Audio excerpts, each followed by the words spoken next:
अनुपमा में वनराज मारने वाला है जोरदार थप्पड़, वो भी काव्या को। जी हाँ दोस्तों, काव्या की जॉब चली गई है और राखी आकर सभी को ये बात बता देती है कि काव्या और वनराज दोनों ने ही अपनी जॉब खो दी है।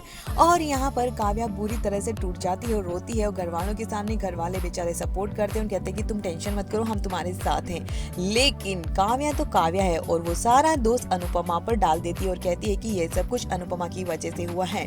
अनुपमा ने ही मेरा डिस्ट्रैक्शन कर दिया और वो ये आइडियाज इन सब चक्करों में मैं वनराज के बारे में आइडियाज सोच रही थी और मुझसे प्रेजेंटेशन डिलीट हो गया। और वनराज को इस भी बहुत सुनाती और कहती है कि क्यों तुम्हारे ये सो कॉल्ड आइडियाज अनुपमा की काम नहीं आए। देखो अब उसने तुम्हारी जिंदगी में खराब कर दी और इसकी वजह से मेरे भी कुछ जॉब चली गई है। और वो उसी पर इल्जाम लगाती है। तो राखी भी कहती है कि काव्या तुम अपना दोस्त किसी और पर क्यों डाल रही हो।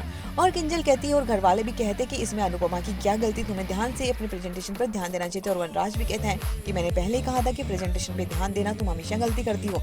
और वनराज की कही हुई बात को भी अनुपमा के चक्कर में काव्या नहीं सुनती है और काव्या ओवर कॉन्फिडेंस में ही अपना नुकसान करवा चुकी है और वनराज भी उसे झाड़ेगा और बुरी तरह से झाड़ेगा।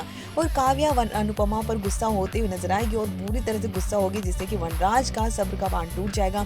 क्योंकि पहले तो वो जॉब के लिए वनराज को सुनाती है कि तुम लूजर हो, जीरो से स्टार्ट किया था और अब खुद ही जीरो बन के रह गए हो। अनुपमा की आइडिया सुनकर अपनी जॉब खो दी है और अब मैंने भी जॉब खो दी है और अनुपमा को काफी बुरा भला कहती है।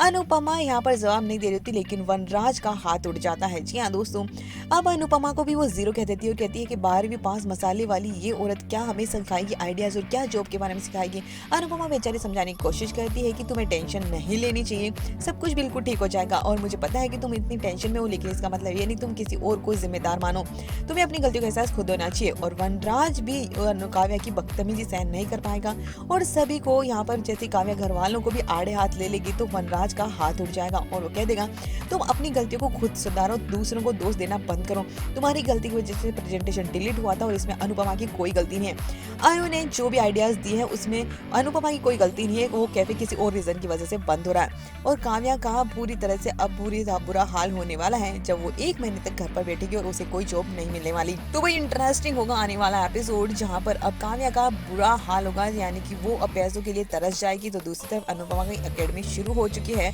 और अब अनुपमा एक नई शुरुआत करेगी।